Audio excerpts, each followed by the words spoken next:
Bonjour, en ce 15e dimanche du temps ordinaire, nous allons poursuivre l'écoute de l'évangile de Marc. Alors si tu te rappelles, la semaine dernière, il était question du retour de Jésus à Nazareth, le village où il avait passé toute son enfance. Et là, il avait du mal à se faire entendre. Les gens présents à la synagogue voyaient en lui le Jésus charpentier, l'enfant qu'ils avaient toujours connu. Et du coup, ils ne pouvaient recevoir l'enseignement de Jésus. Et donc Jésus partait pour les villages des environs. Ce dimanche, nous allons entendre la suite.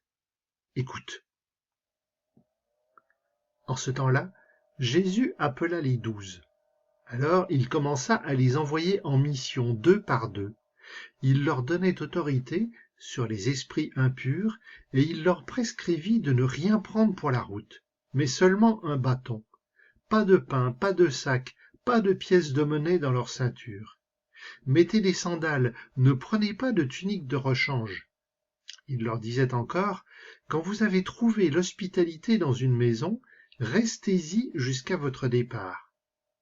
Si, dans une localité, on refuse de vous accueillir et de vous écouter, partez et secouez la poussière de vos pieds. Ce sera pour eux un témoignage. Ils partirent et proclamèrent qu'il fallait se convertir. Ils expulsaient beaucoup de démons, faisaient des onctions d'huile à de nombreux malades et les guérissaient. Tu as bien écouté? Juste après cet échec à Nazareth, Jésus envoie ses disciples en mission. Il est gonflé, Jésus. Il n'a pas peur que ce soit la cata?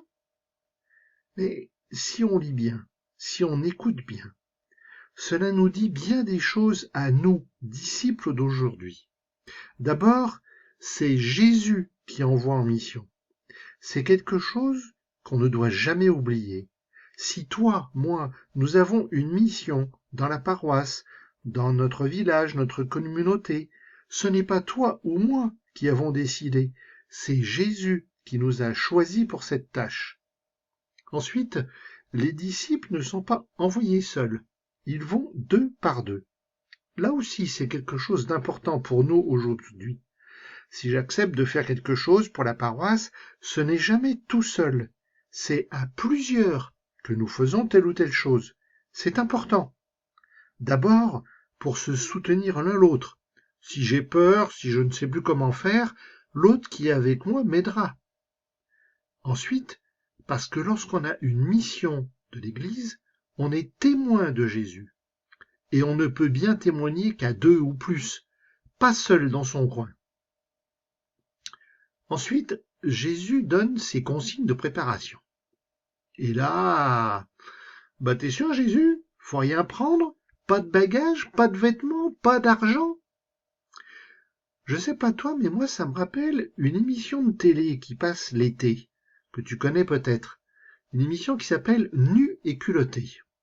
Ce sont 2 hommes qui partent tout nus au début dans un projet de voyage et qui en fait vont le réaliser grâce à l'aide des personnes qu'ils rencontrent. Eh bien, je crois que c'est justement cela que Jésus veut nous dire. Partir sans rien, c'est partir comme un pauvre. C'est se mettre à la merci de ceux qu'on rencontre. Ce sont eux qui vont accueillir, qui vont nourrir, qui vont héberger, bref, qui vont donner tout ce dont on a besoin. À nous aussi, aujourd'hui, Jésus donne cette consigne. Dans la vie de ma paroisse, quand je pars à la rencontre d'un approchien, je n'ai rien à moi, rien à donner, tout à recevoir de l'autre. Et puis je crois qu'il y a une autre facette à cette consigne. C'est que toujours je dois être dans la confiance. Confiance en Jésus, bien sûr, mais aussi confiance en celui que je vais rencontrer. Et ça, c'est vrai pour tous les aspects de ma vie. Même quand je vais acheter le pain chez le boulanger, même quand je retrouve les copains à l'école, ou je retrouve les collègues de travail pour les adultes. La consigne suivante, c'est en quelque sorte se donner le temps de la rencontre. Ne pas papillonner, ne pas passer d'une personne à l'autre. Et du coup, louper de rester à l'écoute. Et aussi, ne pas s'imposer. Quand je veux parler de Jésus, Si tu veux parler du caté auprès des copains, si en place on ne veut pas écouter, faut pas insister. Même ça, c'est un témoignage, dit Jésus. Dire qu'on croit en Jésus, dire qu'on va au caté, dire qu'on va transmettre sa parole, c'est un témoignage, même si l'autre ne veut pas écouter. Et puis tu vois, finalement, Jésus semble avoir raison, car les disciples ont du succès dans leur mission. La méthode Jésus, ça marche. Alors, faut quand même pas oublier le début. On nous dit, Jésus commença à envoyer ses disciples. Ça veut dire qu'il y a une suite à venir. Finalement, ça, ce n'était que la première phase de l'entraînement. Mais ne pas oublier les consignes de Jésus, c'est aussi notre entraînement pour être son disciple. Seigneur, par mon baptême, tu m'as fait entrer dans la grande famille de tes enfants, l'Église. Tu me connais par mon nom et tu m'appelles à être missionnaire. Aide-moi à m'intéresser aux autres, à les aimer et à les rencontrer tels qu'ils sont.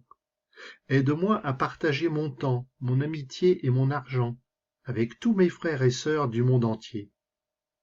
Apprends-moi à te prier chaque jour et à te faire confiance en toutes choses. Regarde et bénis, Seigneur, tous les enfants du monde. Apprends-moi à me mettre au service de mon prochain, que je sois dans la joie, témoin de l'Évangile. Amen.